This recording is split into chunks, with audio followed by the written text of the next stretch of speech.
Coach Pulley, thank you so much for helping me organize the big guest list that I have, my family and friends that are here. I wanted to also congratulate the other recipients tonight. I haven't met all of you, but hopefully I will. Laura, we had congratulations. There's something we had in common, Laura. You probably didn't know it, but we both excelled academically at Carl Albert. We didn't mention that. Coach Murphy, congratulations to you, sir. And when I first came to Carl Albert to play basketball, I was pretty good at Panama. But I wasn't as good as all these kids that were coming from other states. Now I know why. I didn't have much of a shot. And I showed up at 5'5" in Carl Albert to play basketball. And obviously, congratulations to the '99 team we haven't heard from yet, and Coach Pollard. To be inducted in the same class as Coach Pollard that means a lot, obviously. I told my cousins I was going to be funny tonight and not crying and sad, so here we go. Okay, I have about 20 people here. My Aunt Carol, my mom, my cousin Shauna, Veronica, Natalie, Buddy, Luigi, my buddy, high school teammates, Mike Fout, Robert Wall, Spire American Legion, Joe Don, my roommate for 4 years of college. He won 16 tough man contests, man fighting tough man contests in Oklahoma and Arkansas. And he protected me for 4 years of college. I needed it. I had to smart out. Russell Wilson, Robert's son Jeff, the Matheny's, obviously Coach Matheny is how you say it, and Pat Matheny. And hopefully I didn't forget anybody, but thank you so much. My cousin Scott, you talked about him. We share no blood, but he's as much of my cousin as these guys. So I moved, like he said, I moved from California when I was 16 years old with my aunt and uncle, Chess, Aunt Carol, and 4 cousins, all girls, my grandparents and me. Moved from a town of 100,000 people to a town of 2,000 people. We had 9 people living in a 3-bedroom house with 1 bathroom. And nobody complained. We were family. And that move was probably the single most important move of my life. I got to Panama. It took a while to adjust, obviously. But I started making friendships and playing sports. And went out for basketball my junior year. Didn't get a uniform. I was the 13th guy on the team. The 12th guy on the team, David Edwards, went deer hunting one weekend instead of coming to our game, and the coach gave me his uniform. I ended up averaging 18 points a game that year, 23 and a half the next year. It was going to Eastern to play basketball.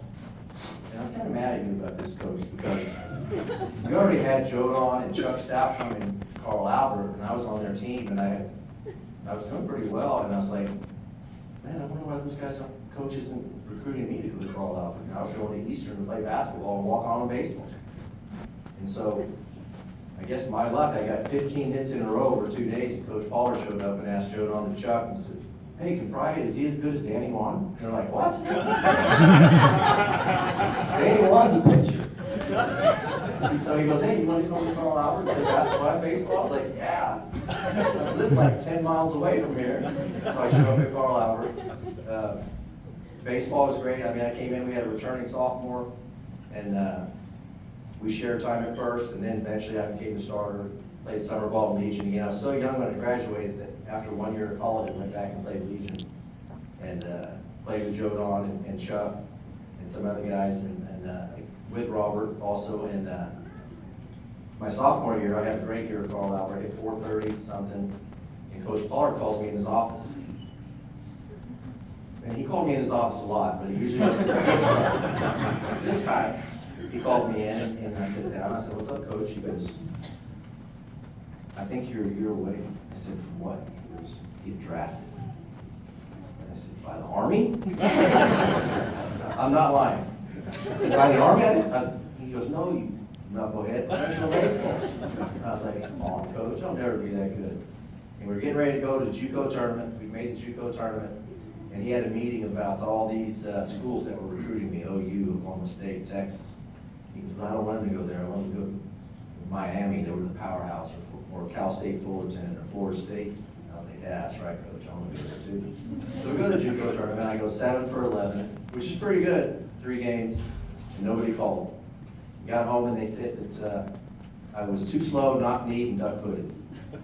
And so nobody recruited me. I'd known that I had an opportunity to go to Southeastern and play with Coach Matheny, Coach Pollard at Southeastern. And so I, kind of with my tail tucked between my legs, show up at Southeastern. And I'm Coach Matheny, he knows I'm kind of pouting, I'm disappointed I didn't get the big D1 opportunity. So he calls me in his office, and I've given this speech 100 times, I have to use his voice. He goes, "Frye, I know you don't want to be here. Quit pouting and make the most of it." And I was like, "All right, Coach." And I listened to him. My junior year, I hit 388, had a great season. Senior year, hit 455, set the school record. And those days, honestly, if I went 3 for 7, which is like 420, Coach was like, "Frye, what's wrong with you? You stay out too late last night?" And so I was hitting 500 after 40 games, ended up kind of toward the end, barely hanging on to set the school record, which I think was 452. I hit 455, which is still the record today somehow. But basically thought my career was over. You know, I had a great run and made a lot of great friends, and wasn't really sure what I was going to do next. But I had a teammate named Benny Culver, who was a really good player. We knew he was going to get drafted. He got invited to the Texas Rangers tryout camp and decided he didn't want to go. So I said, "Let me have your tryout. Let me have your invitation." We weren't sure we could do that. So he gives it to me, and we tell Coach Matheny, so he calls up the Rangers, and Doug Gasaway, and says, "Jeff Frye's coming to the tryout camp. Benny Culver is not going to come." And he goes, "And Jeff," and I know he didn't say this as to run me down, but he said, "Jeff's not the type of player who's going to stand out at a tryout. You have to see him play." And so sure enough, I go to this tryout camp and go through all this stuff and running and fielding and time to hit, and I just had the day of my life. I hit a home run off a guy I faced in junior college who I didn't like because I thought he wore his jersey too tight. He's a medium, and I thought he was smart. And so I really enjoyed hitting off of him. He did really well, hit a homer. And then they bring in another guy, and I hit a home run off of him with a wood bat. And then they bring another guy, 6'10" guy, and I hit a home run off of him. And I'm not a home run hitter, but that day, I don't know, something happened. Something magical happened. And so they invited me to the Arlington Stadium 2 weeks later for the Rangers, a smaller tryout. And head back to Durant and go to Lake Texoma, water skiing. This guy right here. Skiing behind Dennis Rodman's boat. And we might have had a few adult beverages maybe while we were out there. But anyway, the rope snapped out of my hand, and my hand hit the end of the ski and busted these 2 fingers wide open. Right to the emergency room. They put 5 stitches through this finger and my fingernail, tip of my finger and my fingernail. They glued this one shut. I told the doctor I have a trial with the Texas Rangers in a week. He goes, "So you're not going to be able to go." I was like, "We'll see about that." So he left. I got some rubber gloves out of his drawer and a couple gauze pads stuck in my pocket. A week later, I show up in Arlington, Texas, with my hand wrapped up with gauze pads, rubber glove over that, and my batting gloves over that. Ran the 60, took some ground balls, and the guy was hitting me with rockets, and they was killing my hand. And I didn't want to say anything. I got in the cage to hit, and the first swing, the bat flew out of my hand, hit the top of the cage, and I picked it up. A couple more swings, they called me out, and they said, "What's wrong?"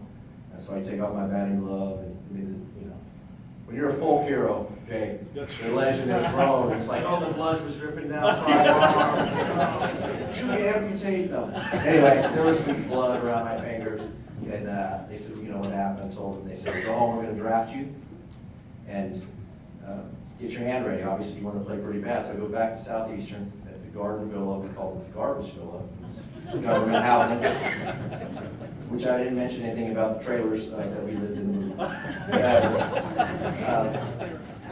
But it was home. It was home to us. And so I'm at the Garden Villa with no phone. We don't have a TV that works, and the door doesn't lock. And all of a sudden, we're like, how are we going to know if I get drafted or not? We didn't have a cell phone. We didn't have anything. And all of a sudden, knock on the door, there's Coach Matheny and his wife, Pat. And Coach says, "Frye, you got drafted in the 30th round by the Texas Rangers. Scout will be here tomorrow to sign you." And so in Coach Matheny's office the next day, Jimmy Frye came in and signed me, and I signed my contract, and he goes, "Did they tell you about your signing bonus?" And I said, "No." And he goes, "Well, you get $2,000. I was like, "Yes, I never made $2,000. I never made $2,000. And then so I didn't really know what that meant. Now I'm going to go out and play pro ball, and kind of a dream come true. I'm almost 22 years old, which is kind of old as a senior going into rookie ball. But I did well that year. The next year I won the batting title.